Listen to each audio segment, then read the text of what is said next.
Per unit প্রতি বিদ্যুতের দাম কত নেওয়া হচ্ছে, স্মার্ট মিটারে কি চার্জ নেওয়া হচ্ছে, কি কারণে এই বিলগুলি আসছে? বামপন্থীরা তীব্র বিরোধিতা করেছে তখন, যেটা বিদ্যুৎ আইন 2003 নেই। এই আইনে বিদ্যুৎ ক্ষেত্রকে পর্যায়ক্রমে বেসরকারি হাতে তুলে দেবে, সরকারি কোনো দায়িত্ব থাকবে না, এটা অপোজ করেছিল, মানে বিরোধিতা করেছিল বামপন্থীরা। কারণ 12টার প্রজেক্টটা ছিল 726 মেগাওয়াট, দুটো টারবাইন। এখান দিয়ে আনা যাবে না, বাংলাদেশের উপর দিয়ে আনতে হবে। বাংলাদেশের সঙ্গে কথাবার্তা প্রচুর সময় গেছে। বাংলাদেশে বিদ্যুৎ বিক্রি করে আমরা এখানে, আমার যা মনে পড়ছে, 8 থেকে 10 কোটি টাকা মাসে নেট প্রফিট হতো। এই টাকাটা গ্রাহকরা পেতেন, ত্রিপুরার যে গ্রাহকরা। আপনার বাড়ি ঘরে গিয়ে দেখবেন বিলটার মধ্যে লেখা আছে, বিলের মধ্যে একটা লেখা আছে ডিউটি চার্জ, যেটা বামের আমলে ছিল না। এটা কি জানেন? শুল্ক। কার শুল্ক? স্টেট গভর্নমেন্ট দেবে কে? গ্রাহক। গ্রাহক যে বিদ্যুৎ ব্যবহার করে তার উপরে কিন্তু তাকে 5% দিতে হবে শুল্ক, মানে কর। ত্রিপুরা রাজ্য যখন সরকারের থেকে বিদ্যুৎ দিত, মিটারই ছিল না, অল্প কয়েকটা লোকের বাড়িতে মিটার ছিল। লোকে ওই বলো না দান দক্ষিণের মতো, ওই থোক 20 টাকা, থোক 25 টাকা, থোক 50 টাকা দিয়ে দিতেন, যার কোনো দামই ছিল না। কোম্পানি তৈরি হওয়ার পর যদি তার দামটা 2 টাকা হয় বা 1 টাকা হয়, পার্সেন্টেজে বেশি হবে না? বলছে বামের আমাদের তো 100% বসিয়েছে। আরে তার দামই তো ছিল না। এই যে অবস্থাটা কেন হলো, এটা হলো পরিচালনগত ত্রুটি, পরিচালনায় ব্যর্থতা, সরকারের ব্যর্থতা, নিগমের ব্যর্থতা। রুরাল এরিয়া 50% নিচে গ্রাহকের কাছে বিল পৌঁছে, তাহলে 50% কাছে গ্রাহকের কাছে বিল পৌঁছায় না। বিলই তুমি করতে পারছো না, টাকা আদায় করতে পারছো না। তো এটার জন্য বৈধ গ্রাহকের উপর কি দোষ চাপানো যায়? একজনের দোষকে আরেকজনের কাছে চাপিয়ে দেওয়া যায়? আমার বক্তব্য হলো 100% জায়গায় যদি তুমি 80% কাছে এটা পৌঁছাতে পারো বিলটা, তাহলে কিন্তু লস থাকে না, লাভ হয়ে যায়। দাম বাড়ানোর কোনো দরকার আছে? তোমরা কোনো রিক্রুটমেন্ট করোনি, নিগমে কিন্তু জিরো রিক্রুটমেন্ট, কোনো রিক্রুটমেন্ট নেই। উল্টো 2000 লোক চলে গেছে রিটায়ারমেন্টে, সংখ্যা নেমে এটা প্রায় এখন 2500-এ চলে এসছে। তোমরা বলছো গ্রাহক 10 লক্ষ, তাহলে পরিষেবাটা দেবে কে? বিল পৌঁছাবে কে? বিল করবে কে? মেনটেনেন্স করবে কে? কোনো জায়গায় লাইন খারাপ হলে 15 দিনে লাইন ঠিক হয় না, লাইন সারাই হয় না, লোক কোথায়? লোকই তো নেই। স্মার্ট মিটার যেটা তারা প্রয়োগ করেছে, অর্ডারের মধ্যে কোথাও লেখা নেই যে এই স্মার্ট মিটার যদি খারাপ হয় কে ঠিক করে দেবে, নেই অর্ডারে লেখা। 2, স্মার্ট মিটার যদি বাতিল করতে হয়, খারাপই হয়ে গেছে এটা আর রিপেয়ারেবল না, মেরামত যোগ্য না, তাহলে চেঞ্জ করতে হবে। তাহলে এটা কে লাগিয়ে দেবে? কিচ্ছু লেখা নেই। তাহলে এটা পরিষ্কার, এটা গ্রাহককে বহন করতে হবে। এখন যে স্মার্ট মিটারটার দাম হলো 7 থেকে 8 হাজার, এটা দিনে দিন বাড়বে। কোনো জিনিসের তো দাম কমে না, বাড়বে। কোনো একটা মিটার যদি খারাপ হয়, একটা গরিব গ্রাহক পারবি কি একসঙ্গে টাকাটা খরচ করে মিটারটা লাগাতে? আপনি যেটা বোঝাতে চাইছেন যে সকালবেলা বিদ্যুতের একটা রেট হবে, বিকালে একটা হবে, রাত্রে একটা হবে নাকি? এটাকে নাম দিয়েছে তারা ডে টাইম তারিখ। এটা গিয়ে তারা এখন দিনটাকে 2 ভাগ বা 3 ভাগ করবেন। একটা হয়তো অফ পিক আওয়ার আর একটা পিক আওয়ার। পিক আওয়ার মানে ব্যস্ততম সময়। স্মার্ট মিটার যদি লাগাতে হয় স্টেট গভর্নমেন্ট লাগাও বা সেন্ট্রাল গভর্নমেন্ট নিজে লাগাও, নিজস্ব এজেন্সি দিয়ে লাগাও। Why private party? টোটাল প্রসেসটা প্রাইভেট পার্টি, লাগানো, তৈরি করা, সবটা প্রাইভেট পার্টি করছে। এই যে বাড়ি বাড়ি লাগানো, এটাও কিন্তু প্রাইভেট পার্টি। এখান থেকে তথ্যগুলো কোথায় নিয়ে যাবে? সেন্টারেই সারা ভারতবর্ষে একটা সেন্টার হবে, ওই সেন্টারে গোটা ভারতবর্ষের তথ্যটা এখানে যাবে, এতে গোপনীয়তা থাকবে না। 2, যেটা চালাকিটা করবে, ওখানে বসে আদানি টাটারা দেখবে যে দেশের কোন জায়গায় বিদ্যুতের চাহিদাটা বেশি, কিন্তু বিক্রেতার দায়িত্ব হলো ক্রেতাকে কনভিন্স করে বুঝিয়ে বলে তার থেকে আদায় করে নেওয়া। আপনি না করে এই নেবে না, লাইন কেটে দেবো, এটা কিন্তু করতে পারে না। একটা অধিকার, কিন্তু বিদ্যুৎ পাওয়া কিন্তু আমার অধিকার। চট করে আপনি লাইন কেটে দেবেন, এটা পারে না। কনজিউমার অ্যাক্টে এটা কভার করে না। যদি কেউ কনজিউমার কোর্টে যায়, তার জন্য তাদেরকে কিন্তু জবাব দিতে হবে। নমস্কার, আপনারা দেখছেন পিসি মিডিয়া। আমার সাথে রয়েছেন ত্রিপুরার প্রাক্তন বিদ্যুৎ মন্ত্রী মানিক দে। স্যার, অনেক অনেক স্বাগত আপনাকে পিসি মিডিয়া। ঠিক আছে, কি বিষয়ে কথা বলতে চান আপনারা বলুন। স্যার, ত্রিপুরা রাজ্যে স্মার্ট মিটার এবং বিদ্যুৎ বিল নিয়ে গ্রাহকদের যে অসন্তোষ, এবং সরকার কোনো অবস্থায় মানুষকে বোঝাতে পারছে না। আসলে মানুষের এটা অজানা হচ্ছে যে পার ইউনিট প্রতি বিদ্যুতের দাম কত নেওয়া হচ্ছে, স্মার্ট মিটারে কি চার্জ নেওয়া হচ্ছে, কি কারণে এই বিলগুলি আসছে। এবং আপনি তো এই রাজ্যের প্রাক্তন বিদ্যুৎ মন্ত্রী, আপনি কি বলবেন এই স্মার্ট মিটার এবং যে বিদ্যুতের যে বিল আসছে সেটা নিয়ে? একটা লোকে বর্ধিত মূল্য, আর দুই হলো স্মার্ট মিটার, দুটোই বিষয়। বিদ্যুতে মূল্য বাড়বে, এটি কেন্দ্রীয় সরকার এবং রাজ্য সরকারের নীতি, প্রথম এটা বুঝতে হবে। বিদ্যুৎ আগে ছিল 2003-এ বিদ্যুৎ আইন পাশ হওয়ার আগে বিদ্যুৎ ছিল অত্যাবশ্যকীয় ক্ষেত্র এবং সরকার দায়িত্ব অস্বীকার করতে পারবে না, এটা সরকারি সংস্থা হিসেবেই গণ্য হবে। 1948 সালে এই আইন পাশ হয়। জওহরলাল নেহরু যখন দেশের প্রথম প্রধানমন্ত্রী হয় তখনই পার্লামেন্টে আইনটা পাশ হয়েছিল যে বিদ্যুৎ ক্ষেত্র সম্পূর্ণ সরকারি নিয়ন্ত্রণে সমস্ত মানুষের কাছে পৌঁছে দিতে হবে। তার জন্য তিনটা ক্ষেত্র, প্রথম হলো উৎপাদন মানে তৈরি, বিদ্যুৎ তৈরি করা। দ্বিতীয় হলো বিদ্যুৎ এক প্রান্ত থেকে আরেক প্রান্তে নিয়ে যেতে হলে হাই টেনশন লাইন, উচ্চ পরিবাহী লাইন নির্মাণ করতে হবে এক রাজ্য থেকে আরেক রাজ্যে নিয়ে যেতে গেলে। তৃতীয় হলো মানুষের কাছে বিদ্যুৎটা পৌঁছে দেওয়ার জন্য, এটাকে বলে ডিস্ট্রিবিউশন মানে বন্টন, প্রতি বাড়িঘর, ইন্ডাস্ট্রি বা কমার্শিয়াল যাই হোক সব জায়গাতে পৌঁছে দেওয়ার জন্য তিনটা ক্ষেত্র। ওরা 2003-এ একটা বিদ্যুৎ আইন পাশ করলেন, অটল বিহারী বাজপেয়ী প্রধানমন্ত্রী। তিনি তখন সেই আইনটা পাশ করিয়ে, এই গভর্নমেন্ট বিজেপি গভর্নমেন্ট ছিল, এবং এটা সত্য যে কংগ্রেস তখন আইনটাকে সমর্থন করেছিল। আপনাদের মনে আছে কি না, সন্তোষ মনদেব নামে একজন মিনিস্টার ছিলেন, তিনি একসময় ত্রিপুরা থেকে এমপি হয়েছিলেন এবং তিনি ছিলেন এটার সিলেক্ট কমিটির চেয়ারম্যান, এবং তিনি এই বিলকে সাপোর্ট করেছেন, তিনি করতেন কংগ্রেস। এবং বামপন্থীরা তীব্র বিরোধিতা করেছে তখন, যেটা বিদ্যুৎ আইন 2003 নেই, এই আইনে বিদ্যুৎ ক্ষেত্রকে পর্যায়ক্রমে বেসরকারি হাতে তুলে দেবে, সরকারি কোনো দায়িত্ব থাকবে না, এটা অপোজ করেছিল, মানে বিরোধিতা করেছিল বামপন্থীরা। সংখ্যাগরিষ্ঠতা জোরে পাস করে দিলেন। এরপরেই তারা নির্দেশনামা জারি করলেন, যেখানে যেখানে রাজ্য সরকার নিজে বিদ্যুৎ চালায়, সরকার নিজে, এগুলো বন্ধ করে দাও, যদি না করো আমরা কিন্তু সেখানে তোমাদেরকে কোনো আর্থিক অনুদান দেবো না। ত্রিপুরা সহ এমন কিছু রাজ্য ছিল যারা বোর্ডও করেনি, কোম্পানি করেনি, এটা সরকারই চালাতেন, এমন কোনো দামের বা লাইটের ছিল না। তখন গিয়ে কেন্দ্রীয় সরকার যখন অর্থ সংস্থান বন্ধ করে দিলেন, আমরা তখন বাধ্য হয়ে 2005-এর 1 জানুয়ারি ত্রিপুরা রাজ্য বিদ্যুৎ নিগম লিমিটেড নামে একটা কোম্পানি তৈরি করি। কিন্তু হলেও এই কোম্পানির কোনো প্রাইভেট শেয়ার নেই, 100% শেয়ার হলো স্টেট গভর্নমেন্টের, রাজ্য সরকারের। কোম্পানি তার যাত্রা শুরু করেন এবং এখানে গিয়ে তখন গিয়ে আমাদের টার্গেট অনুযায়ী আমরা সকলের কাছে বিদ্যুৎ পৌঁছে দিতে হবে। এবার গ্রাম শহর সর্বত্র বিদ্যুৎ চাই মানুষের, এটা ছাড়া কৃষির অগ্রগতি সম্ভব না, এটা ছাড়া পানীয় জল পাবে না, এটা ছাড়া দৈনন্দিন জীবনযাত্রা স্তব্ধ হয়ে যাবে। এবং এই যে বলছে digital India, start up India, এগুলো তো মোদির অনেক রকম কতগুলো নামাকরণ আছে, এগুলো করতে গেলে বিদ্যুৎ ছাড়া কোনো ক্ষেত্রে কিন্তু সম্ভব না। ট্রানজ্যাকশন বিদ্যুৎ ছাড়া সম্ভব, কোনো ক্ষেত্রে সম্ভব না। তো সেখানে এই অত্যাবশ্যকীয় ক্ষেত্রটাকে বেসরকারিকরণের বিরোধিতা আমরা করলাম, করেও আমরা কোম্পানি করলাম, কারণ উপায় ছিল না আমাদের।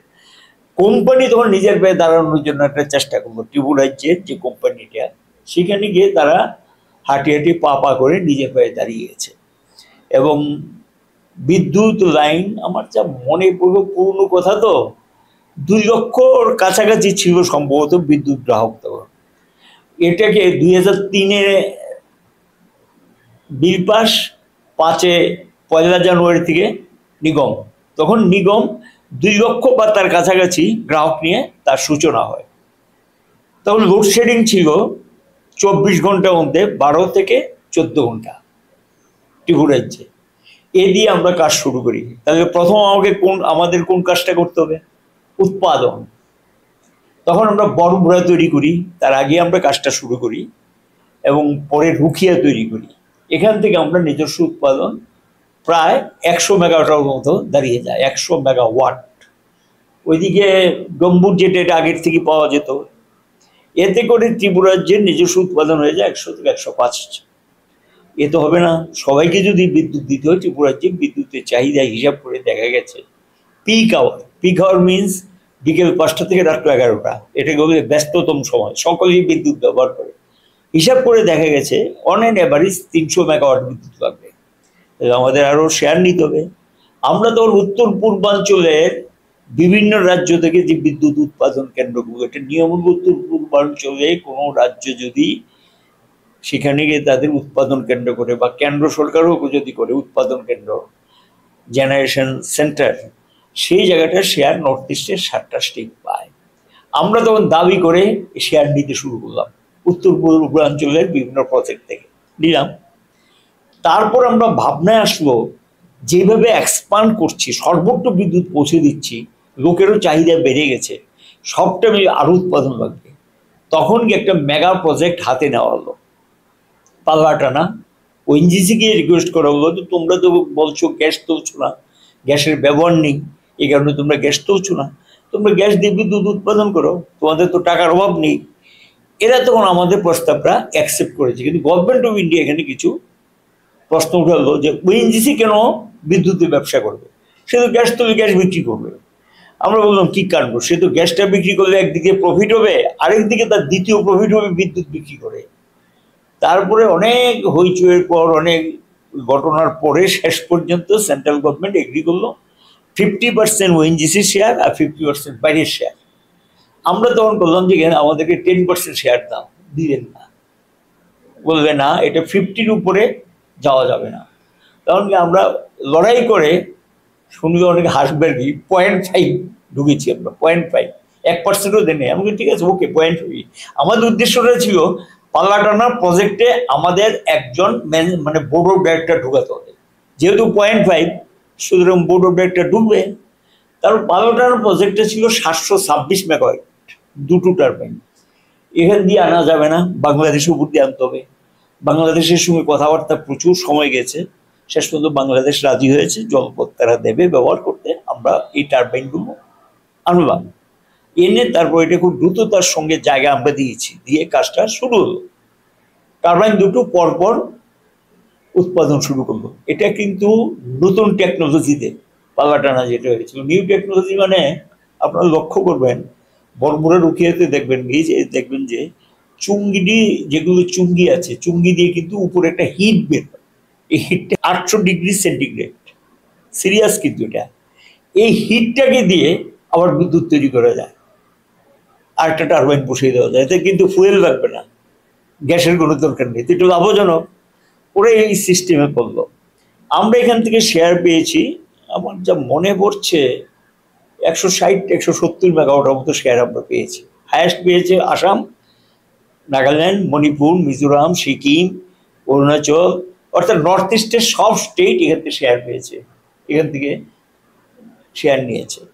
তারপরে গিয়ে আমরা আমাদের নিজস্ব প্রজেক্ট বড়মুড়া থেকে, আমি আগেই বলেছি 40 মেগাওয়াট, 42, এটা হলো ক্ষমতা, 40 থেকে 42 মেগাওয়াট পেতাম। 2টো টারবাইন বসিয়েছি গ্যাস দিয়ে। আমরা গ্যাস দিয়ে আরো 3টা নতুন টারবাইন বসিয়েছি রুকিয়াতে, এটা নিজস্ব প্রজেক্ট। এখানে কি আমরা প্রায় 60 থেকে 63 মেগাওয়াট পেলাম। এতে নিজস্ব উৎপাদন 100 থেকে 105 ওখানে পেলাম।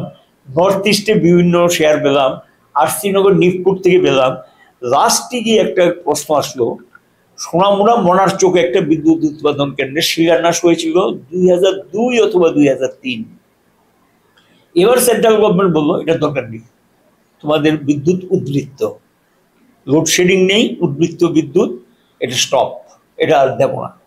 নো, আমার ভবিষ্যতে চাহিদা বাড়বে, আর আমি এটা বিদ্যুৎ, এটা আমরা শিলান্যাস হয়ে গেছে, কেন এটা করবেন, এটা আমরা মানি না। এ নিয়েও খুব লড়াই হওয়ার পর শেষ পর্যন্ত, তখন সম্ভবত মনমোহন সিং এর গভর্নমেন্ট ছিল, শেষ পর্যন্ত গিয়ে তারা এই চাপের কাছে অনেকটা মাথা নুয়ে স্বীকার করে সেখানে এগিয়ে এটা তারা স্বীকার করে নিয়েছে। এবং এতে করে গিয়ে আমরা ওখানে গিয়ে আমরা পেয়ে গেলাম এটা 100 মেগাওয়াট। বললো এটা কে নেবে, আমরা অন্য কেউ নিক বা না নিক আমরা নেব। বলছে তোমরা অ্যাকচুয়ালি তোমাদের অনেক বেশি কস্ট, তোমরা কেন এটা নিচ্ছ এবং এটা করবে না। এবং এ করে গিয়ে তারপর শেষ পর্যন্ত গিয়ে তারা রাজি হলেন যে তোমরা তাই সবটা নিয়ে নিতে হবে। নিয়ে কি করবে এই প্রশ্ন উঠে এলো। আমরা কি করবো সেটা আমাদেরকে ভাবতে দিন। আমরা 100 মেগাওয়াটি নিয়ে নিয়েছি, সবটা নিয়ে নিয়েছি। নিয়ে তখন গিয়ে আমাদের উৎপাদন ক্ষমতা গিয়ে দাঁড়ালো গিয়ে টোটালি আমাদের 500-র কাছাকাছি। মানে ওই নর্থ ইস্টের নিজস্ব পাগাটানা, মনারচক, এখানে আরসিনগরে আবার এখানে আবার তারা আরেকটা টারবাইন বসিয়ে এই যে খয়েরপুরের কাছে এখানে গিয়েও আমরা বেশি বিদ্যুৎ পেয়ে গেছি। আলটিমেটলি 500 থেকে 525 মেগাওয়াট হয়ে গেল আমাদের। তাই আমাদের দরকার কত? 300। দুর্গোৎসবের দিন এমনি লাগে 350 350। বাকি বিদ্যুৎ কি করবো? এটা তো ফ্রিজে রাখা যাবে না। আমরা যখন বুদ্ধি করলাম যে একটা কাজ করো, দেখলাম যে উৎপাদন যারা করে তারা লাভ করে, বন্টন যারা তারা ক্ষতিগ্রস্ত, সব টাকা উঠাতে পারে না, ক্ষতিগ্রস্ত। তাহলে এই লোককে তো সস্তায় বিদ্যুৎ দিতে হবে। উৎপাদিত বিদ্যুৎ কিনে বিক্রি শুরু করে দিলাম। বিক্রি করার ফলে এখানে লাভ আসতে শুরু করলো। এই লাভের টাকাটা গ্রাহকরা পেল। ত্রিপুরার যে যারা গ্রাহক সস্তা বিদ্যুৎ পেতে শুরু করলো এই লভ্যাংশের টাকা দিয়ে, ওই যে উদ্বৃত্ত বিদ্যুৎ বিক্রি। ইন দি মিন টাইম বাংলাদেশের প্রধানমন্ত্রী একবার শেখ হাসিনা এসেছিল আগরতলা। উনি এখানে 1 লক্ষ লোকের সামনে এখানে ওনাকে সম্বর্ধনা দেওয়া হয়েছিল আমাদের আসাম রাইফেলস মাঠে। উনি উঠে মুখ্যমন্ত্রীর কাছে বলে দিলেন এখন প্রকাশ্য 1 লক্ষ লোকের সামনে, আমি সবটা সহযোগিতা করলাম, আমাকে কেন বিদ্যুৎ দেবেন? আমার এই সাইডে তো বিদ্যুৎ নেই, প্রচন্ড লোডশেডিং, বিদ্যুৎ দিতে হবে। আমাদের মুখ্যমন্ত্রী তখন বললো যদি ভারত সরকার রাজি থাকে 100 মেগাওয়াট বিদ্যুৎ আমরা দেব, কিন্তু আপনাকে ভারত সরকারের মাধ্যমে আসতে হবে।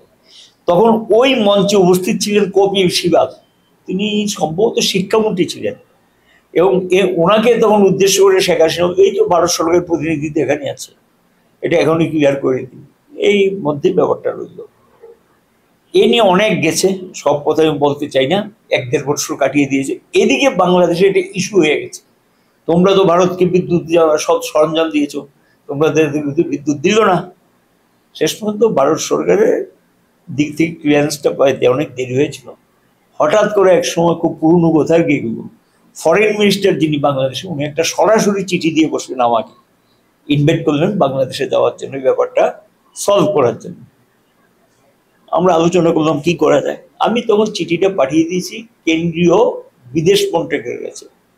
কেন্দ্রীয় বিদেশ মন্ত্রীর চিঠিটা পাওয়ার পর এই দিনই বোধ সম্ভবত বিকেলে উনি ক্লিয়ারেন্স দিয়ে দিলেন, ইয়েস ইউ গো, তুমি যাও গিয়ে এটা সলভ করো। তাহলে এটা পরিষ্কার হয়ে গেল বিদেশ মন্ত্রক চাইছে সমাধান হোক। রাত্রেবেলা আমি কেন্দ্রীয় সরকারের বিদ্যুৎ মন্ত্রক থেকে একটা ফোন পাই যে যাওয়া কি ঠিক হবে? আমি বললাম বিদেশ মন্ত্রক বলে দিয়েছে, আমার তো কোনো অসুবিধা নেই, আমি তো যেতে পারি। আপনি যেতেই যদি চান তাহলে আমার সেন্ট্রাল গভর্নমেন্ট অফিসার ওয়েলকাম, সবাই মিলিয়ে বসে একসঙ্গে কথা বলবো। গেলাম ঢাকাতে, গিয়ে তখন গিয়ে দীর্ঘ কথাবার্তার পর গিয়ে দাম দস্তুর নিয়ে প্রচন্ড কথা কাটাটি হয়েছে, শেষ পর্যন্ত ফাইনাল হয়ে গেছে। ফাইনাল হয়ে তখন বললেন এগ্রিমেন্ট সাইন করো। তখন প্রধানমন্ত্রী ছিলেন শেখ হাসিনা। উনি সকালবেলা ওনাকে আমাকে হঠাৎ করে ব্রেকফাস্ট করার জন্য, ওনার সব খুব খুশি হয়েছে আর কি 100 মেগাওয়াট বিদ্যুৎ দেওয়াতে। দামও ভালো পেয়েছি আমরা, আমাদের লাভ হবে। সেই জায়গায় গিয়ে আমরা গেলাম। উনি তখন বলছে আমাকে আরো কিছু বিদ্যুৎ দিন না। আমার কোনো আপত্তি নেই, আমার অ্যাক্সেস আছে, আপনি যদি ভারত সরকারের রাজি করাতে পারেন আমরা দেবো।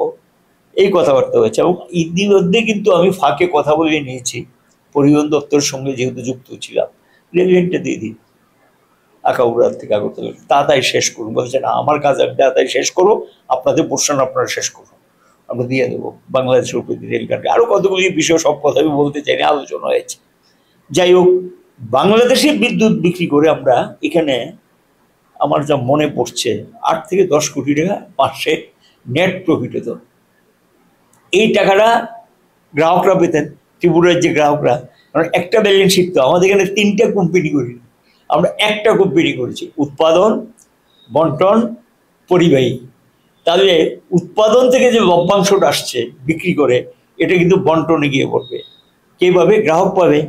এতে করে আমরা সস্তায় গ্রাহকদেরকে বিদ্যুৎ দিতে পারলাম। আমি আপনাকে স্মরণ করার জন্য বলছি, লাস্ট 2014 সম্ভবত নভেম্বর 1 তারিখ আমরা রিভিশন করেছিলাম।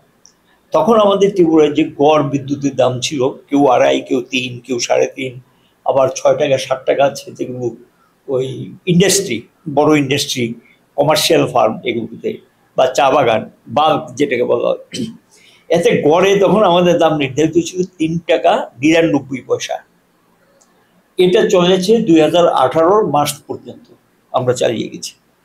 ওরা এসে বলল যে আমরা তো দাম বাড়াইনি 21-22 পর্যন্ত, বাড়ানোর দরকার ছিল না তো, এটা বলতে কোনো দ্বিধা নেই আর কি। এই গ্রাহককে সস্তায় বিদ্যুৎ দিয়ে বেতন ভাতা কোনো গভর্নমেন্ট থেকে নিয়ে নেই আমরা, কোম্পানি 1 টাকাও বেতন ভাতা নিয়ে নাই, মেনটেনেন্স টাকা দিয়েছি, গ্যাসের টাকা, তারপর বিদ্যুৎ কেনার টাকা দিতে হয়, সব পরিষ্কার করেও 300 কোটি টাকার মতো লভ্যাংশের টাকা জমা ছিল ফিক্সড ডিপোজিট এই কোম্পানি। এটা ভারতবর্ষের মধ্যে একটা অন্যতম কোম্পানিতে রূপান্তরিত হয়েছিল, সস্তায় বিদ্যুৎ দেওয়া আর খুব সুশৃঙ্খলভাবে কোম্পানিটা চলছিল। ওরা গিয়ে 22-23-এ বাড়ালেন, 23-24-এও বাড়ালেন, 2 দফায় বাড়ালেন। বলছে আমরা বেশি কিছু বাড়াইনি, মধ্যে আরেকটা বাড়িয়েছে পাবলিককে টুপি পটানোর মতো। আপনার বাড়ি ঘরে গিয়ে দেখবেন বিলটার মধ্যে লেখা আছে, বিলের মধ্যে একটা লেখা আছে ডিউটি চার্জ, যেটা বামের আমলে ছিল না। এটা কি জানেন? শুল্ক। কার শুল্ক? স্টেট গভর্নমেন্ট দেবে কে? গ্রাহক। গ্রাহক যে বিদ্যুৎ ব্যবহার করে তার উপরে কিন্তু তাকে 5% দিতে হবে শুল্ক, মানে কর। এই টাকাটা কে নেবে? এটা কেউ কোম্পানি পায় না, এটা বিদ্যুৎ কোম্পানি পাবে না, কিন্তু এটা স্টেট গভর্নমেন্ট নিয়ে নেবে তার ফান্ডে। দেবে কে? গ্রাহক। এটা বাড়ানো হয় না? গ্রাহকের উপর বাড়তি চাপ না, যা বিদ্যুতের বিল হবে তার উপরে এডিশনাল 5% দেখবেন লেখা আছে শুল্ক, ডিউটি চার্জ লেখা আছে, ইংরেজিতে লেখা আছে ডিউটি চার্জ। এটা এটা কিন্তু ওরা বসিয়েছে। সেকেন্ড যেটা মিটার রেন্ট বাড়িয়েছে। থার্ড এখানে আরো কতগুলো চার্জ খুব কায়দা কানুন করে বাড়িয়ে নিয়েছে। ওরা বলছে যে আমরা 7%, এরপরে 7.15%, এরপরে বাড়িয়েছে পার ইউনিট 77 পয়সা গ্যাসের দামের কথা বলে অজুহাত দেখিয়ে। এখন গিয়ে বলছে বামের আমলে তো 100% বাড়িয়েছে। আমি স্মরণ করিয়ে দিতে চাই তাদেরকে, কোম্পানি হওয়ার আগে ত্রিপুরা রাজ্য যখন সরকারের থেকে বিদ্যুৎ দিত, মিটারই ছিল না, অল্প কয়েকটা লোকের বাড়িতে মিটার ছিল। লোকে ওই বলো না দান দক্ষিণের মতো, ওই থোক 20 টাকা, থোক 25 টাকা, থোক 50 টাকা দিয়ে দিতেন, যার কোনো দামই ছিল না। কোম্পানির তৈরি হওয়ার পর যদি তার দামটা 2 টাকা হয় বা 1 টাকা হয়, পার্সেন্টেজে বেশি হবে না? বলছে বামের আমাদের তো 100% বসিয়েছে। আরে তার দামই তো ছিল না, কোম্পানি হওয়ার আগে দামই তো ছিল না, সামান্য কিছু দিতে হতো কিনো এটা। এখন কি আমি তাদেরকে প্রশ্ন করছি, 2018 সালে মার্চ মাস পর্যন্ত একটা গ্রাহক যে বিল দিতে, এখন সেই গ্রাহকের বিলটা কি? ওরা বলছে 25%-এর মতো তারা বাড়িয়েছে। ঘটনা কি তাই? প্রত্যেকটা গ্রাহক বিল দিতে গিয়ে তার গ্রাহকের বিলটা ডাবলের চেয়ে বেশি হয়ে গেছে। আমি ভুল বলি কিনা? আপনার বাড়িতে বিদ্যুৎ ব্যবহার করে নিশ্চয়ই, ওনার বাড়িতে মতো বিদ্যুৎ ব্যবহার করে। 2018-র বিল আর এখনকার বিল কম্পারেটিভলি দেখবেন প্রায় ডাবল হয়ে গেছে। তাই পরোক্ষভাবে কতগুলো চার্জ বসিয়ে দিয়েছে, মিটার রেন্ট টেন্ট ইত্যাদি এগুলি। আরেকটা কায়দা যেটা করেছে এইবারকার অর্ডারের মধ্যে, লোকে তো জানেন এগুলো সমস্ত ফাঁক ফোকর। যেমন ধরুন আপনি রাইট টাইমে যদি পেমেন্ট করেন, যেমন যারা বিদ্যুৎ কিনে আনে, যেমন নিগম বিদ্যুৎ কিনে, কোথেকে কিনে? পাল্লাটানা, মনারচক, নিপকো, নর্থ ইস্ট। সেই রাইট টাইমে যদি বিলটা যখন দেবে, পেমেন্ট করে দিলে কিন্তু রিবেট পায়, ভালো রিবেট, কিন্তু 5% মতো রিবেট, সোজা না কিন্তু রিবেটের টাকাটা। আর যদি রাইট টাইমে পেমেন্ট না করে 5% তো গেলই, তাকে কিন্তু পেনাল্টি দিতে হবে, জরিমানা দিতে হবে। ঠিক গ্রাহকের ক্ষেত্রে কিন্তু সেম। এবার করেছে কি, এই যে কয়েকদিন একটা অর্ডার দেখবেন, দেখুন রেখে দেখি 5 days করে দিয়েছে, 7 দিন। এটা এসে তারা 7 দিন করেছে প্রথম। 7 দিনের মধ্যে বিল যেই ডেটে রিসিভ করলো, যেই ডেটে বিলটা হয়েছে, সেই ডেট থেকে উইদিন 7 days পেমেন্ট করলে আপনি 5% রিপিট পাবেন। এখন গিয়ে সেটাকে কমিয়ে 5 দিনটাকে 7 দিনটাকে করে দিয়েছেন 5 দিন, আর ওইদিকে যে 5% যেটা ছিল এটাকে করে দিয়েছে 3% রিবেট। এখন ধরেন বিলটা আপনি পেলেন 2 দিন আগে, একজন গরিব মানুষ, তার টাকাটা জোগাড় করতে 2-3 দিন 4 দিন সময় নিতে পারে। আপনি যদি ওই ডেটের মধ্যে পেমেন্ট না করেন, আপনি কিন্তু রিবেটের চার্জটা পেলেন না, উল্টো আপনাকে পেনাল্টি দিতে হবে। কার লাভ হবে? কোম্পানি লাভ হবে, আপনার পকেট থেকে টাকাটা গেল। তাহলে এটা ডেটটা আগে ছিল, স্কোপটা তারা করেছিল 7 দিন, এবার এটাকে কমিয়ে করে দিয়েছে 5 দিন। উইদিন 5 ডেজ যে ডেটে বিল হবে সেই ডেটের থেকে 5 দিনের মধ্যে পেমেন্ট দিতে হবে, নতুবা আপনাকে পেনাল্টি দিতে হবে। অধিকাংশ গ্রাহক 5 দিনে পেমেন্ট করতে পারে না, সেই ক্ষেত্রে তাকে পেনাল্টি দিতে হয়। এখানে একটা লাভ হয় তাদের। এখানে গিয়ে আরো যেটা করেছে যে এটা করেই কিন্তু ক্ষান্ত হয়নি, এখন গিয়ে এই প্রসঙ্গে দামটা বাড়ানোর পর গ্যাসের কথা বলছে। গ্যাস দিয়ে বিদ্যুৎ উৎপাদন বর্মুরা বন্ধ, 1 মেগাওয়াট বিদ্যুৎ উৎপাদনের মুখ থুবড়ে পড়েছে। এটা জানি না কি কারণ, বামেরা বন্ধ করেছে নিজস্ব উৎপাদন। এটা কিন্তু কস্ট অনেক কম, এতে গ্রাহক সুবিধা পায়। সেকেন্ড হলো রুকিয়া, এখান থেকে আসতো 63, এখন আসে 20। আরেকটা হলো গিয়ে ওই গম্বুর নিজস্ব, এটা 1 ইউনিট বিদ্যুতের দাম পড়ে 65 পয়সা, সস্তা। এটা শুনেছি বন্ধ। তো স্টেটে তো প্রজেক্টই নেই, অনলি 20 মেগাওয়াট, বাকিটা তো বাইরে থেকে কিনে আনতে হয়। তো এই যে অবস্থাটা কেন হলো, এটা হলো পরিচালনগত ত্রুটি, পরিচালনার ব্যর্থতা, সরকারের ব্যর্থতা, নিগমের ব্যর্থতা। এই জায়গাটাতে লস কিন্তু বাড়বে।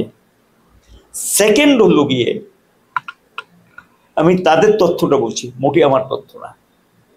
এবার যে ট্যারিফ পিটিশনটা দাখিল করেছেন, ট্যারিফ পিটিশনে কি বলেছে? গ্যাসের দাম বাড়াতে চান। গ্যাস যেটা দাম বাড়িয়েছে, গ্যাসে যে বিদ্যুৎ উৎপাদন হয় এটা কি বাড়িয়েছে?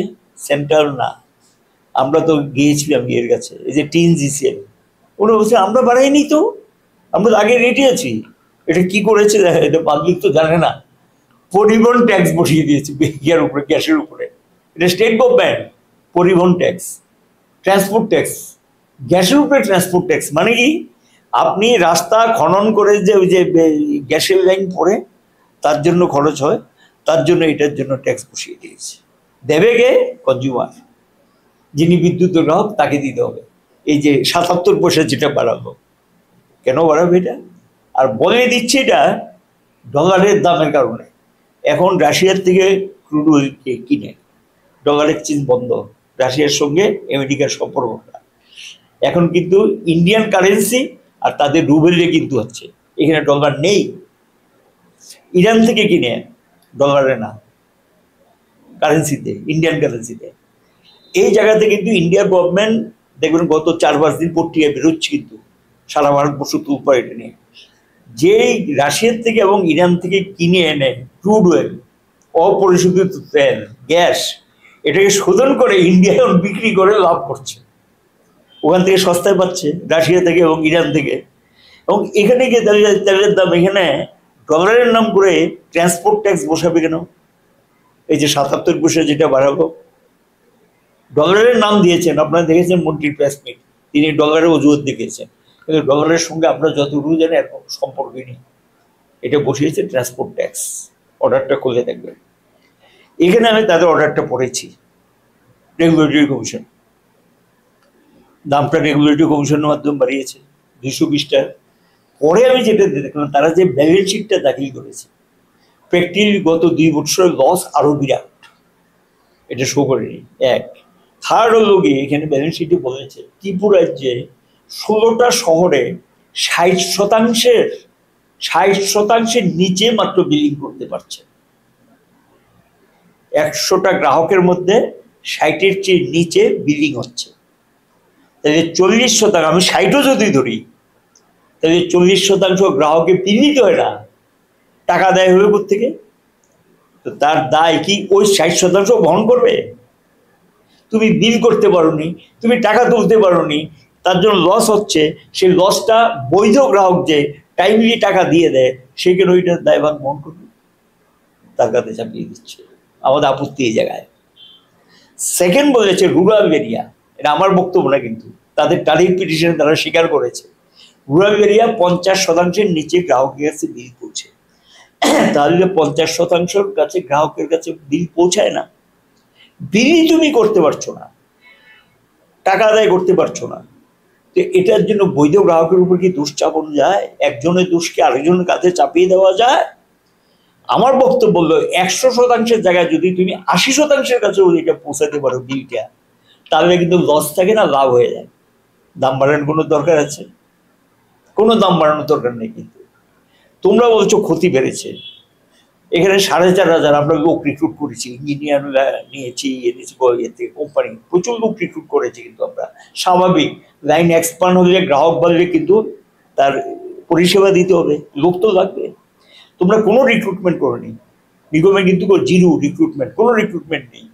উল্টো 2,000 লোক চলে গেছে রিটায়ারমেন্টে, সংখ্যা নেমে এটা প্রায় এখন 2,500-এ চলে এসছে। তোমরা বলছো গ্রাহক 10 লক্ষ, তাহলে পরিষেবাটা দেবে কে? বিল পৌঁছাবে কে? বিল করবে কে? মেনটেনেন্স করবে কে? কোনো জায়গায় লাইন খারাপ হলে 15 দিনে লাইন ঠিক হয় না, লাইন সারাই হয় না, লোক কোথায়? লোকই তো নেই। তাহলে আমি যদি ধরে নিই ঠিক আছে পরিষেবা দিতে পারছো না, তাহলে এখানে 2,000 লোক যে বেতন পেত, তার কিন্তু এখন বেতন দিতে হচ্ছে না, ঠিক কিনা? এম আই রং? আর এরা যারা রিটায়ারমেন্টে গেছে এরা কিন্তু স্টেট গভর্নমেন্টের স্টাফ। এদের যে পেনশনটা পাবে, এই পেনশন কিন্তু স্টেট গভর্নমেন্ট বিয়ার করবে, দে আর স্টেট গভর্নমেন্ট এমপ্লয়িজ। তাহলে এখানে একটা বিরাট অঙ্কের টাকা সেভ হয়ে গেছে। তাহলে কেন দাম বাড়বে? হয় যুক্তিতে গেল, ঠিক না? এটা এর সঙ্গে যেটা হয়েছে যে তোমরা বলছো যে ট্রান্সমিশন লস শো করেছে, পরিবাহী লস আর কি 20%, যদি এটা ঠিক না, আরো অনেক বেশি। আমি আমার হিসাবে যেটা আমি দেখেছি অনেক বেশি, আমি মানলাম, তাদেরটাই মানলাম। যদি তাই হয়ে থাকে তুমি লাইনগুলো সারাই করো, ভালো করো, তাহলে দরকার নেই, ঠিক হয়ে যাবে। এই তালিকার দাম বাড়ানোর দরকার নেই, গেল এই পার্টটা। এবার আসি আমি আপনার প্রসেস স্মার্ট মিটার। আগে ছিল যে মিটারটা, কোম্পানি হওয়ার পর সেন্ট্রাল গভর্নমেন্ট বলেছে টাকা নাও, টাকা দেবো, কিন্তু তোমাকে সব মিটার চেঞ্জ করতে হবে, পুরনো মিটার। কি মিটার লাগাতে হবে? Digital meter. আমরা একটু আপত্তি করেছিলাম, আমরা বললাম তোমরা টাকা দিলে আমরা চেঞ্জ করে দেবো সব, আমরা ডিজিটাল মিটারে কনভার্ট করলাম, সব পুরনো মিটার বাতিল। আর যারা মিটার ছিল না তাদের এখানে মিটার বসিয়ে দিয়ে ডিজিটাল মিটার লাগিয়ে দিলাম, ঠিকঠাক চলছে, লোকের কোনো কমপ্লেন নেই। নতুন মিটার, ডিজিটাল সিস্টেম কিন্তু অত্যাধুনিক। এর দাম পড়েছিল আমার যা মনে পড়ে 1,400 থেকে 1,600 টাকা, হ্যাঁ হায়েস্ট কস্ট। এবং এই ডিজিটাল মিটার রিপেয়ার করবে কে? কোম্পানি। যদি রিপ্লেস করতে হয়, খারাপ হয়ে গেলে, এটা কোম্পানি করবে, কারণ প্রত্যেক গ্রাহক প্রতি মাসে মিটার রেন্ট দিচ্ছে। স্মার্ট মিটার যেটা তারা প্রয়োগ করেছে, অর্ডারের মধ্যে কোথাও লেখা নেই যে এই স্মার্ট মিটার যদি খারাপ হয় কে ঠিক করে দেবে, নেই অর্ডারে লেখা। দুই, স্মার্ট মিটার যদি বাতিল করতে হয়, খারাপই হয়ে গেছে এটা আর রিপেয়ারেবল না, মেরামত যোগ্য না, তাহলে চেঞ্জ করতে হবে। তাহলে এটা কে লাগিয়ে দেবে? কিচ্ছুই লেখা নেই। তাহলে এটা পরিষ্কার, এটা গ্রাহককে বহন করতে হবে। এখন যে স্মার্ট মিটারটার দাম হলো 7 থেকে 8,000, এটা দিনে দিন বাড়বে। কোনো জিনিসের তো দাম কমে না, বাড়বে। কোনো একটা মিটার যদি খারাপ হয়, একটা গরিব গ্রাহক পারবে কি একসঙ্গে টাকাটা খরচ করে মিটারটা লাগাতে? এখন লাগিয়ে দেবে ফ্রি, যদি খারাপ হয় রিপ্লেসের টাকাটা কে দেবে? একটা গরিব গ্রাহক পারবে? পারবে না। এক। দুই, স্মার্ট মিটারে আসল রহস্য আরেক জায়গায়। এটা তৈরি করেছে টাটা এবং আদানি। 27 কোটি গ্রাহক আছে গোটা ভারতবর্ষে, 27 কোটি মিটার লাগবে। এবং এটা টার্গেট করে এখানে লেনদেন টেনদেন ব্যাপার সেবার আছে, সব সব কথা তো পাবলিক জানে, সাধারণ মানুষ জানে। এই টাটা এবং আরো একটা কোম্পানি আদানি সহ তারা পেয়েছে এটা বরাদ, বিশাল 3.5 লক্ষ কোটি টাকা, 3.5 লক্ষ কোটি টাকার ব্যাপার সেবা চেঞ্জ করে স্মার্ট মিটার লাগাও। আসলে স্মার্ট মিটারের উদ্দেশ্য আরেক জায়গায়, কারণ এখানে সেন্ট্রাল গভর্নমেন্টের বিদ্যুৎ উৎপাদন কেন্দ্র সবচেয়ে লাভজনক সংস্থা ছিল এনটিপিসি, ভারতের 3 নম্বর রত্ন, প্রচুর টাকা সেন্ট্রাল গভর্নমেন্টের লাভের টাকা দিতে। এটা হলো গ্যাস বেসড। আরেকটার নাম হলো হাইড্রো পাওয়ার কোম্পানি, এনএসপিসি। এই দুইটার অলরেডি 50% শেয়ার বিক্রি হয়ে গেছে, প্রাইভেট পার্টি ঢুকে গেছে এখানে, আদানি টাটা আম্বানিরা ঢুকে গেছে। তাদের পাওয়ার বেচতে হবে। তাহলে বেচতে গেলে কী করতে হবে? অন্য সিস্টেমে যেতে হবে। ওরা করেছে কি, যেটা পাবলিক জানে না, আমি অনেকবার বলেছি টিভির সামনে, উত্তর কিন্তু পাইনি এখনো। এখানে গিয়ে তারা বলেছে 25-এর মধ্যে কাজ কমপ্লিট করতে হবে, এই যে স্মার্ট মিটার লাগানোর কাজ। সেখানে গিয়ে তারা এটা বলেছে যে এই স্মার্ট মিটারের আসল রহস্য আরেক জায়গায়। এখন একটা অর্ডার বের করে দিয়েছে 2023 সালের সম্ভবত জুন মাসের 14 তারিখ, আমার যা ডেটটা মনে পড়ছে। 2022 আপনারা শুনেছেন একটা বিদ্যুৎ আইন পাশ করাতে গিয়েছিল পার্লামেন্টে, ওই যে কৃষক বিদ্রোহ হয়েছিল, শ্রমিক বিদ্রোহ হয়েছিল, এটা আর পাশ করাতে পারেনি, পিছিয়ে এসে গেছে, এটা পাশ করতে পারেনি। কিন্তু এখন করেছে কি, এটা প্রশাসনিক অর্ডার দিয়ে কার্যকরী করতে শুরু করেছে, অ্যাডমিনিস্ট্রেটিভ অর্ডার আর কি দিয়ে কার্যকরী করছে। অ্যাডমিনিস্ট্রেটিভ অর্ডার বলে দিয়েছে স্মার্ট মিটার লাগাও। স্মার্ট মিটারের রহস্যটা আরেক জায়গায়। এখন গিয়ে এতদিন তো ছিল একটা রেটে বিদ্যুৎ আপনি দিনে রাত্রে যখনই ব্যবহার করেন এক রেটে থাকবে না, এটা থাকবে না। এখন মানে স্যার আপনি যেটা বোঝাতে চাইছেন যে সকালবেলা বিদ্যুতের একটা রেট হবে, বিকালে একটা হবে, রাত্রে একটা হবে নাকি? এটাকে নাম দিয়েছে তারা ডে টাইম তারিখ। এটা গিয়ে তারা এখন দিনটাকে 2 ভাগ বা 3 ভাগ করবেন, একটা হয়তো অফ পিক আওয়ার আর একটা পিক আওয়ার। পিক আওয়ার মানে ব্যস্ততম সময়। অবভিয়াসলি পিক আওয়ার যখন হবে তখন দামটা বেশি হবে।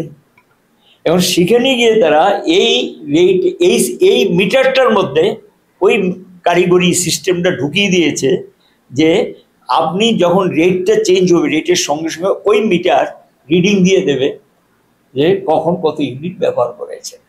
অন দ্যাট বেসিস আপনাকে এখন অলরেডি তারা পিটিশন দিয়ে প্রাইভেট কোম্পানিগুলো সেন্ট্রাল ইলেকট্রিসিটি নট স্টেটের পাওয়ার তো কেড়ে নিয়েছে। স্টেট হলো রেগুলেটরি কমিশন, স্টেট এসইআরসি বলে এটাকে, আর সেন্ট্রালে যেটা দাম নির্ধারণ করে এটাকে বলে CERC, central electricity regulatory commission. Private party petition দিয়ে অর্ডার বের করে তারা ওরা দাবি করেছে 99 টাকার মতো যে 1 ইউনিট বিদ্যুতের দাম নেওয়ার জন্য আমাকে পারমিশন দাও। আজগবি কথাবার্তার কি সব। শেষ পর্যন্ত ওরা দরবার টরবার করে 50 পর্যন্ত অর্ডার বের করে নিয়ে এসছে, তো সিআরসি দিয়ে নিতে পারবে 50 টাকা পর্যন্ত দরকার লাগলে দাম নিতে পারবে 1 ইউনিটের, এই অর্ডার বের করে নিয়ে এসছে। এবং আলটিমেটলি যখন ডে টাইম ট্যারিফ লাগু করার জন্য অর্ডার বেরিয়ে গেছে, ওই যে দিনটাকে ভাগ করে নেবে, তখন গিয়ে তারা পিক আওয়ারে অস্বাভাবিক দাম নেবে, যেটা সাধারণ মানুষের পক্ষে বিদ্যুৎ ব্যবহার করা খুবই কঠিন হবে এই সিস্টেমের লগে। থার্ড যেটা সিরিয়াস ঘটনা, এখানে যে এই নতুন যে স্মার্ট মিটার তার সঙ্গে যুক্ত হবে, আপনার বাড়ির কাছে দেখবেন একটা ডিস্ট্রিবিউশন ট্রান্সফরমার আছে, যে ট্রান্সফরমার থেকে বিদ্যুৎ পান ওটার সঙ্গে এটা টাই আপ হবে। আর ডিস্ট্রিবিউশন ট্রান্সফরমারের সঙ্গে টাই আপ হবে যেখানে বড় সাবস্টেশনগুলো থেকে দেখবেন ফিডার লাইন, দেখবেন যেমন ধর্মনগর ধরুন, মিশুম টিজার থেকে বিদ্যুৎ দেয়, একটার নাম মেন টাউন, একটার নাম হয়তো ওই কদমতলা, আরেকটার নাম হয়তো হাফলং, আমি প্রসঙ্গ বলছি আর কি, এটাকে বলি ফিডার। ফিডার, এই ফিডারের লগে কানেক্টিং হয়ে যাবে স্মার্ট মিটারে। ফিডার, ডিস্ট্রিবিউশন ট্রান্সফরমার আর সঙ্গে আপনার বাড়ির যা ব্যবহার করে, তিনটা কিন্তু কানেক্টিং হয়ে যাচ্ছে। আলটিমেটলি গিয়ে সমস্ত তথ্যটা আগে থাকতো স্টেটের কাছে, এখন এই তথ্য স্টেটের কাছে না। এই তথ্য যাবে কোথায় জানেন? প্রাইভেট। এবং এই যে স্মার্ট মিটার লাগাচ্ছে, আমাদের আপত্তি ওই জায়গায়, স্মার্ট মিটার যদি লাগাতে হয় স্টেট গভর্নমেন্ট লাগাও বা সেন্ট্রাল গভর্নমেন্ট নিজে লাগাও, নিজস্ব এজেন্সি দিয়ে লাগাও। Why private party? টোটাল প্রসেসটা প্রাইভেট পার্টি, লাগানো তৈরি করা সবটা প্রাইভেট পার্টি করছে। এই যে বাড়ি বাড়ি লাগানো, এটাও কিন্তু প্রাইভেট পার্টি। এখান থেকে তথ্যগুলো কোথায় নিয়ে যাবে? সেন্টারই সারা ভারতবর্ষে একটা সেন্টার হবে, ওই সেন্টারে গোটা ভারতবর্ষের তথ্যটা এখানে যাবে, এতে গোপনীয়তা থাকবে না। দুই, যেটা চালাকিটা করবে, ওখানে বসে আদানি টাটারা দেখবে যে দেশের কোন জায়গায় বিদ্যুতের চাহিদাটা বেশি। এখন ধরুন মনে করবো আগরতলা টাউন দুর্দান্ত চাহিদা, এটা আমাকে দিয়ে দাও। নতুন একটা অর্ডার বের করে দিয়েছে, প্রাইভেট কোম্পানি যেখানে যেখানে স্টেট গভর্নমেন্টের কোম্পানি আছে, সে এলাকাতে যদি প্রাইভেট কোম্পানি কোনো বিদ্যুৎ বিক্রি করতে চায় তাকে আটকাতে যাবে না, সে এসে বিদ্যুৎ বিক্রি করতে পারবে। কালকে এসে যদি টাটা বলে আগরতলা টাউনটা আমাকে দিয়ে দাও, বা ওই যে দেখবেন বুজ্জনগর একটা শিল্পনগরী আছে, এখানে কোনো কোনো কনজিউমার আছে 1 কোটি টাকা বিল হয়, তার দামটা কত 7,000, 7 টাকা 8 টাকা দামের বিদ্যুৎ। আর একটা গরিব তার 2.5 টাকা, এটাকে বলে ক্রস সাবসিডি। আইনের মধ্যে আছে ক্রস সাবসিডি, মানে এক জায়গা থেকে নাও আরেক জায়গায় ছাড় দাও, এটাকে ক্রস সাবসিডি বলে।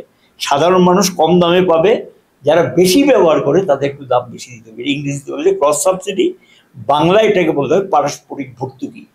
এবং এই আইনটাকেও সংশোধন করে বলে দিচ্ছে এটা তুলে দাও, এই পারস্পরিক ভর্তুকি থাকবে না, one rate for one nation, একটা রেট হবে।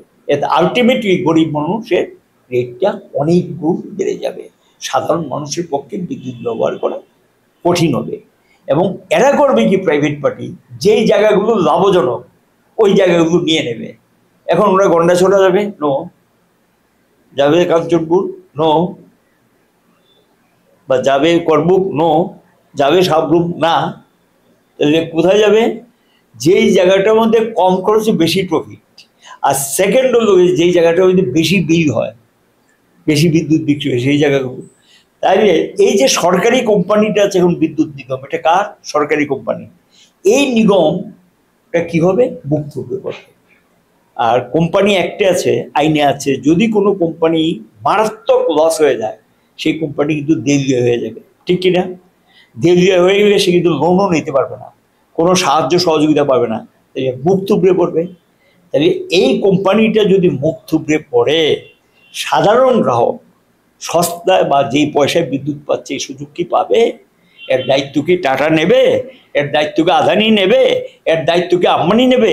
তারা আসছে একটা বাণিজ্যিক দৃষ্টিভঙ্গিতে, আর নিগম নিশ্চয়ই তার বাণিজ্যিক দৃষ্টিভঙ্গি। আরেকটা বড় দৃষ্টিভঙ্গি, মানুষের কাছে দায়বদ্ধতা, আমাদের মানুষের কাছে সস্তায় বিদ্যুৎ পৌঁছে দিতে হবে, কোয়ালিটি পাওয়ার পৌঁছে দিতে হবে, এ দায়বদ্ধতা আছে। যেহেতু গভর্নমেন্ট কোম্পানি, যখন গভর্নমেন্ট কোম্পানিটা অচল হয়ে যাবে, মুখ থুবড়ে পড়বে, অনেক দেশ রাজ্যে অচল হয়ে যাচ্ছে, দেনার দায়ে ভারাক্রান্ত অচল হয়ে যাচ্ছে, তখন গিয়ে কিন্তু প্রাইভেট পার্টিগুলো ঢুকবে, ঢুকে গিয়ে বলবে এই দাম 50 টাকা 60 টাকা দিলে নাম না নেবেন, আমি যত জরুরি দিতে চাই না।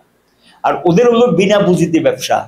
এই যে এখন যে তার যা দেখছেন, ওরা কিন্তু নতুন কিছু করবে না, সরকারি টাকায়, মানে জনগণের টাকা, সরকারের টাকা তো অনেকই জনগণের টাকায় নির্মিত যে লাইনগুলো, এই লাইনগুলো ব্যবহার করে তারা কিন্তু বিদ্যুৎ বিক্রি করবে। তাহলে বিনা পুঁজিতে ব্যবসা, ঠিক কিনা? তার কোনো ইনভেস্টমেন্ট নেই কিন্তু। আগরতলা শহরে যদি নেয়, তাহলে এই কাঠামোটা ব্যবহার করে কিন্তু সে বিদ্যুৎটা সরবরাহ করবে। এই কাঠামোটা কার? জনগণের টাকায়, সরকারি টাকায়। আমাদের বক্তব্য এই জায়গায়, ওয়াই প্রাইভেট পার্টি?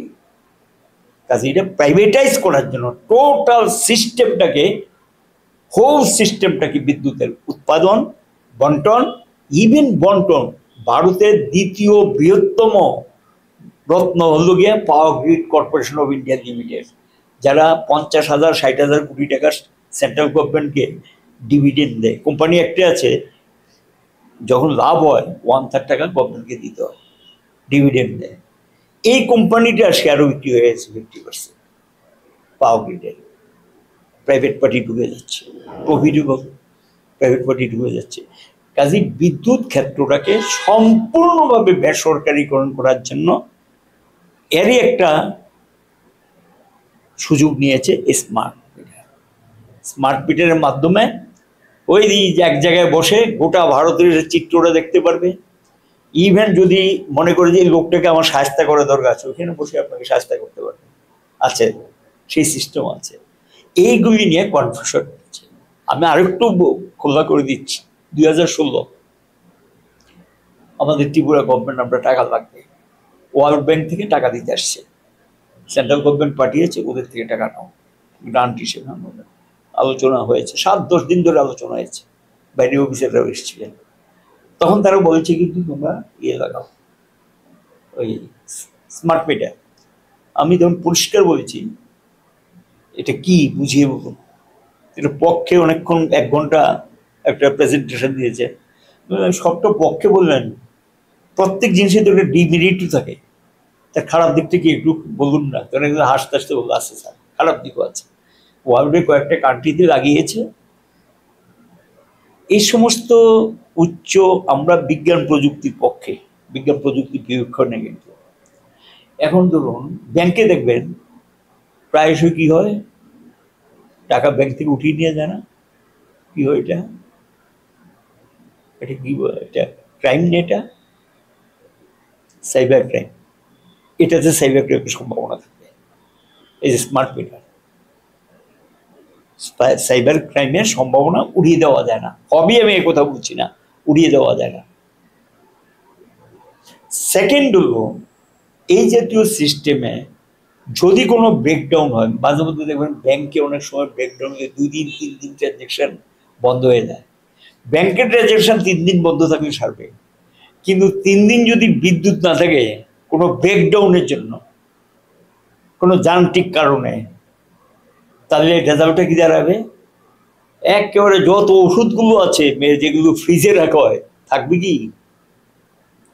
আপনার ব্যাটারি চলবে, সব ব্যাটারি কিন্তু হয়ে যাবে, মানে জীবনযাত্রাটি অচল হয়ে যাবে। এমন কিছু এসেনশিয়াল জিনিস আছে যেগুলো বিদ্যুতের সঙ্গে যুক্ত। বিদ্যুৎ এখানে লাগবেই, যে কোনোভাবে এখানে বিদ্যুৎ লাগবেই, নতুবা ওই জিনিসগুলো নষ্ট হয়ে যাবে। ট্রানজেকশন 2-1 দিন বন্ধ থাকলে চলে যায়, কিন্তু এইখানে কতগুলো জিনিস আছে বিদ্যুৎ না থাকলে সেখানে সবকিছু মুখ থুবড়ে পড়বে। যে এরকম একটা ক্ষেত্র, এটাকে চট করে না ভেবে, না চিন্তা করে, পরীক্ষা নিরীক্ষা না করে দিয়ে দেওয়া ঠিক হবে না। তারপরে যেটা আসছে, গ্রিভেন্স আসছে সারা দেশে, এটা এখানে না, যেখানেই লাগিয়েছে গ্রিভেন্স আসছে। এটা বিলিংটা বেশি আসে, রিডিংটা বেশি আসে। আগের মিটার ডিজিটাল মিটার, এটাও কিন্তু উচ্চ ক্ষমতা সম্পন্ন। ডিজিটাল মিটারই তো এই নিগম লাভজনক অবস্থায় ছিল। এই যে নিগমটা কিন্তু লাভজনক ছিল, তখন মিটারটা কি ছিল? Digital meter. এখন তোমরা ডিজিটাল মিটার চেঞ্জ করে স্মার্ট মিটার বসাচ্ছ, তো ডিজিটাল মিটারের অপরাধটা কি? কি কারণে এটাকে বাতিল করছো? তার তো কারণ থাকবে। ডিজিটাল মিটার নিয়ে পাবলিকেরও কোনো আপত্তি নেই, নিগমও কিন্তু ডিজিটাল মিটার খারাপ বলেনি, বলেছি? বলেনি। তাহলে এটা কেন হয়? এটা কেন চেঞ্জ করছো? ওই উদ্দেশ্য প্রাইভেটাইজ করার জন্য, সমগ্র তথ্যগুলো এক জায়গায় বসে জানার জন্য, আর সঙ্গে ওই যে ডে টাইম ট্যারিফ, দিনটাকে ভাগ করে 2 রকম ট্যারিফ বা 3 রকম ট্যারিফ করার জন্য, এক্সচেঞ্জ যেই টাইমটাতে লোকে ব্যবহার করে, এটা করার জন্য। আরেকটা যেটা ঢুকিয়েছে নতুন অর্ডারে, এটা পাবলিক জানে কিনা আমি বলতে পারবো না।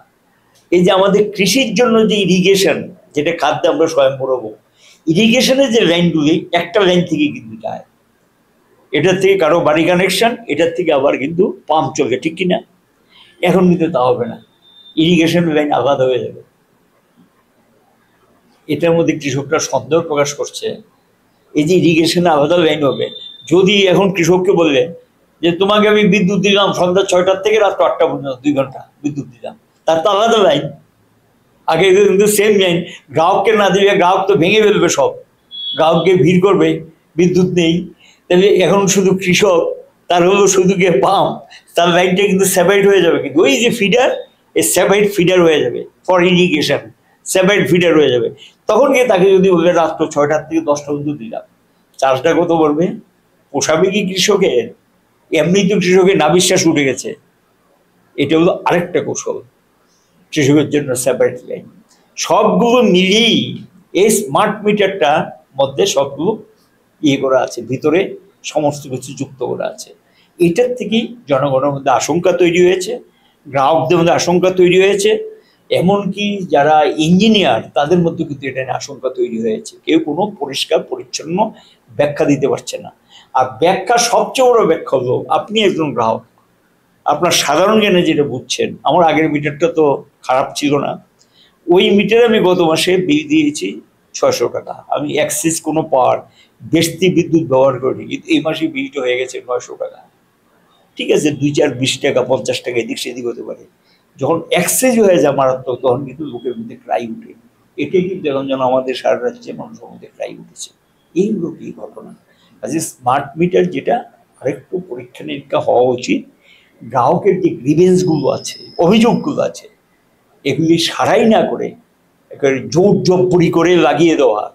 আর অ্যাক্টের কোনো জায়গায়, আইনের কোনো জায়গায় লেখা নেই স্মার্ট মিটার জোর করে লাগিয়ে দিতে হবে, আইনে নেই। কিন্তু প্রশাসনিক কোনো অর্ডার দিয়ে থাকলে, আইনের যদি লেখা না থাকে, প্রশাসনিক নির্দেশ দেওয়া যায় কিনা আমার যথেষ্ট সন্দেহ আছে। আইনে থাকলে কিন্তু প্রশাসনিক নির্দেশ দেওয়া যায়, আইনে না থাকলে প্রশাসনিক নির্দেশ দিলে এটা কোর্টে গেলে কিন্তু ছেড়েই চলে জবাব দিতে হবে। যদ্দূর সাধারণ জ্ঞানে বুঝি, সবটা জ্ঞান আছে আমার, সবটা জানি, এই দাবি করি না, এই অহংকার নেই, ক্ষমা করবেন, কিন্তু সাধারণ জ্ঞানে যদ্দূর বুঝি এগুলি একটু ভাবনা চিন্তা করে সরকারকে অনুরোধ করব, সরকার যাতে এই বিষয়গুলি, মানুষের যে অভিযোগগুলো উঠছে এগুলো মানুষকে বোঝা, পরিচ্ছন্ন করুক। লোকের যদি কোনো অসুবিধা না থাকে লোকে মেনে, এই যখন আমরা ডিজিটাল মিটার লাগিয়েছি তখন তো কোনো অভিযোগ ছিল না, ছিল কি? আগের মিটার চেঞ্জ করে কিন্তু ডিজিটাল মিটার লাগিয়েছি, এতে প্রায় 5 বছর মতো সময় নিয়েছে ডিজিটাল মিটারগুলো যে আমরা লাগিয়েছি। এটা কিন্তু আধুনিক যেগুলো আমরা লাগিয়েছিলাম, কিন্তু এগুলো ফুটফাট করে, চটচট করে, রাতারাতি করে ফেলো, জোর জব্বরি করে, এটা কি ঠিক হবে? এটা তো সরকারের তো এটা হওয়া উচিত না। মানুষের থেকে যেহেতু একটা অভিযোগ উঠছে, অভিযোগগুলো নিষ্পত্তি করো, বোঝাও। মানুষ যদি দেখে যে ঠিকঠাক আছে, মানুষ মেনে নেবে। ঠিকঠাক না থাকলে মানুষ কেন মেনে নেবে? কনজিউমার এবং গ্রাহক এবং যিনি বিক্রেতা, ক্রেতার সঙ্গে কি সম্পর্ক? বন্ধুত্বপূর্ণ সম্পর্ক, বৈরী সম্পর্ক। ব্যবসা হয় কি বৈরী সম্পর্ক? কিন্তু আপনি বিক্রি করছেন নিগম, কিনছে কে? গ্রাহক। তাহলে আপনি বিক্রেতা, সে ক্রেতা, ক্রেতা এবং বিক্রেতার মধ্যে সম্পর্কটা হবে, দর কষাকষি থাকবে, ঝগড়াঝাটি থাকবে, দুই কথা কাটাকাটি থাকবে, কিন্তু বিক্রেতার দায়িত্ব হলো ক্রেতাকে কনভিন্সড করে, বুঝিয়ে বলে তার থেকে আদায় করে নেওয়া। আপনি না করে এই নেবে না, লাইন কেটে দেবো, এটা কিন্তু করতে পারে না। একটা অধিকার, কিন্তু বিদ্যুৎ পাওয়া কিন্তু আমার অধিকার, চট করে আপনি লাইন কেটে দেবেন, এটা পারে না। কনজিউমার অ্যাক্টে এটা কাভার করে না। যদি কেউ কনজিউমার কোর্টে যায়, তার জন্য তাদেরকে কিন্তু জবাব দিতে হবে। এই লোকের আমার অন্য কিছু নেই, এটা নিয়ে মানুষ কথা বলছে, আমরাও বলছি। অসংখ্য ধন্যবাদ স্যার। তো আমাকে সময় দেওয়ার জন্য অসংখ্য ধন্যবাদ আপনাকে জানাচ্ছি। এবং রাজ্যের প্রাক্তন বিদ্যুৎ মন্ত্রী, ওনার বক্তব্য আপনারা শুনলেন। ওনাকে আমি প্রশ্ন করার আগেই উনি সবগুলির উত্তর দিয়ে দিয়েছেন। তো আশা করি ত্রিপুরার প্রাক্তন বিদ্যুৎ মন্ত্রী মানিক দে মহোদয়ের কাছ থেকে আপনারা অনেক কিছু তথ্য জানতে পেরেছেন।